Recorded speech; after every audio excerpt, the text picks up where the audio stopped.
नमस्कार, जेगी चैनल देख रहे हैं आप सब और मैं हूं आपके साथ पल्लवी जम्वाल।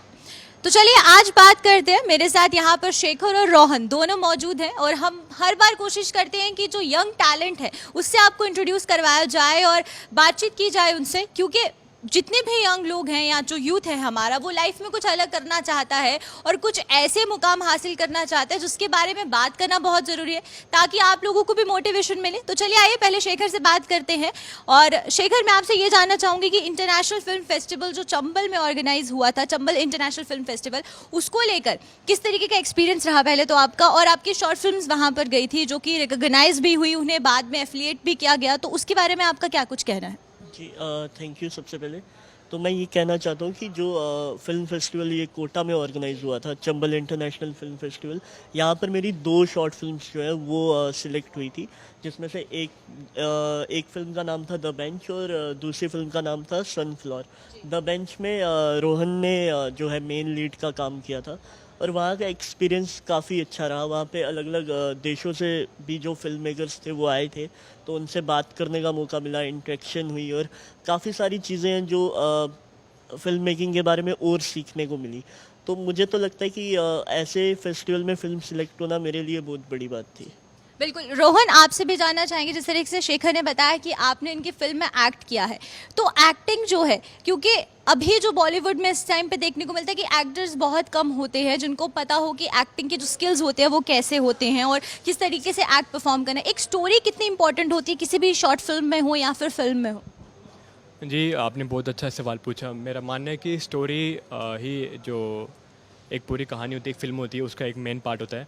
अगर स्टोरी अच्छी हो तो ऑडियंस उसके साथ ना करती है कनेक्ट। और रही बात एक्टर्स की, तो एक्टर्स के पास भी एक टैलेंट होना चाहिए और मेन चीज़ है कि डायरेक्टर का एक विज़न होता है। अगर डायरेक्टर को किसी एक्टर पे फेथ है तो ही वो डायरेक्टर उस एक्टर को करता है कास्ट। अदरवाइज़ आप देखेंगे कि बहुत सारे एक्टर्स हैं जो काफ़ी टैलेंटेड हैं बट उनको चांस नहीं मिलता। बट अगेन ये लक फैक्टर भी होता है और ये स्टोरी भी होता है कि किस कैरेक्टर के साथ कौन सा इंसान फिट बैठता है उस रोल में।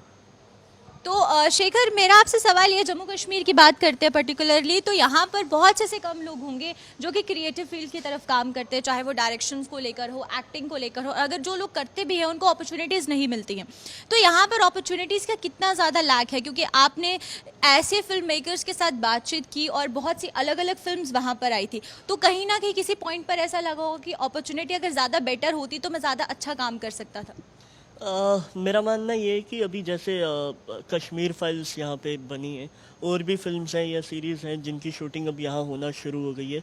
गवर्नमेंट की जो पॉलिसी है वो एनकरेज कर रही है बाहर से फिल्म मेकर्स को यहाँ आकर शूट करने के लिए।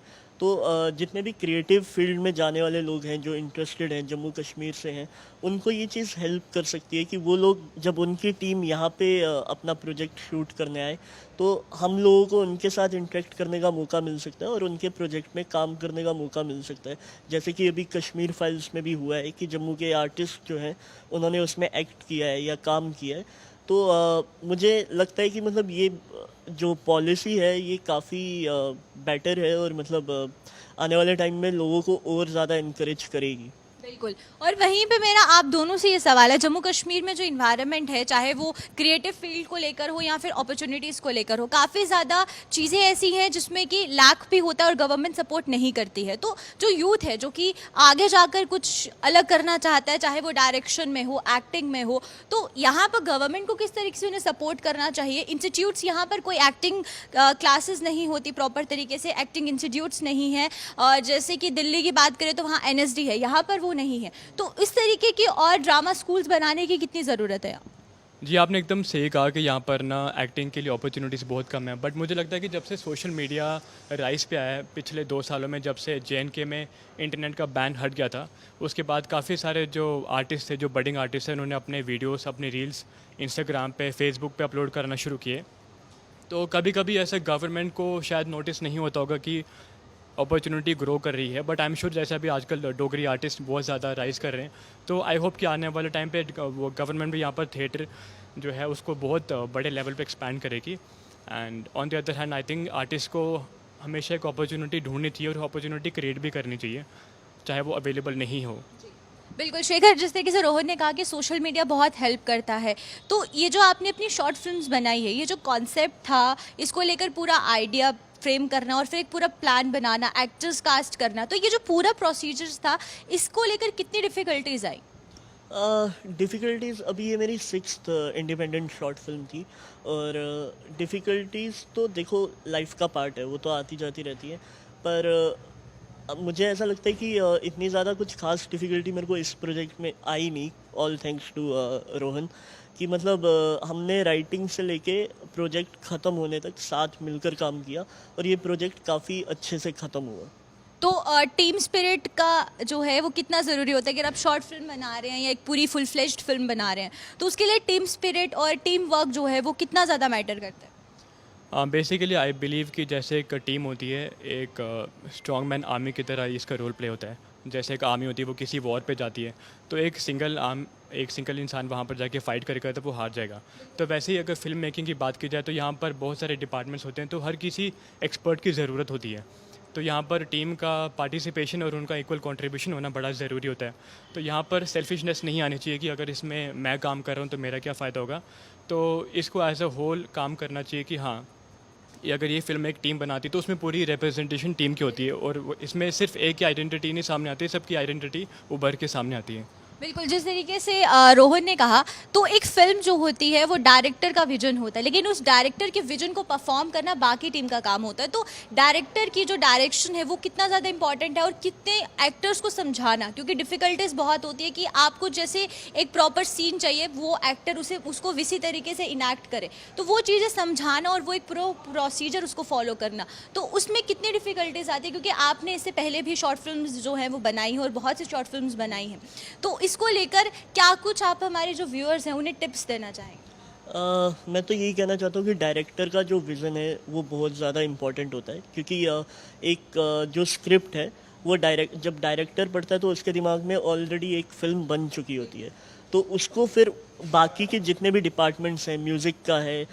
एडिटिंग का है, सिनेमेटोग्राफी का है, एक्टर्स का है, उन सबको वो चीज़ समझाकर वो एक पूरा होल पैकेज क्रिएट करना होता है। तो डायरेक्टर का जो डायरेक्शन है वो तो बहुत इम्पोर्टेंट है मेरे हिसाब से। और इसके अलावा कई बार ऐसा होता है कि आप स्टक हो जाते हो किसी सिचुएशन में, आप नहीं समझा पा रहे होते हो, पर कभी ना कभी मतलब उसका सॉल्यूशन जो है वो निकल जाता है, और मतलब चीज़ें हो जाती हैं। बिल्कुल, एक दोनों से सवाल रहेगा मेरा, दोनों के ओपिनियंस मैं जानना चाहती हूँ। डोगरी लैंग्वेज को बात करते हैं, डोगरी कल्चर को प्रमोट करना बहुत ज़रूरी है, क्योंकि महाराष्ट्र हो, पंजाब हो, या फिर आप नॉर्थ ईस्टर्न स्टेट्स में चले जाओ, तो वहाँ पर अपने कल्चर को लेकर काफ़ी ज़्यादा लोग जो हैं वो कॉन्शियस भी नज़र आते हैं, और अपने कल्चर को प्रमोट करने के लिए मूवीज़ बनाई जाती है, सॉन्ग्स बनाए जाते हैं, लेकिन डोगरी कल्चर पर अब जाकर काम होने लगा है। यानी कि इतने सालों तक जिस लैंग्वेज से सब भाग रहे थे, अब उस पर काम करने लगे हैं। तो जो आर्टिस्ट है, चाहे वो डायरेक्टर हो या फिर एक्टर हो, वो किस तरीके से काम करे इसके ऊपर?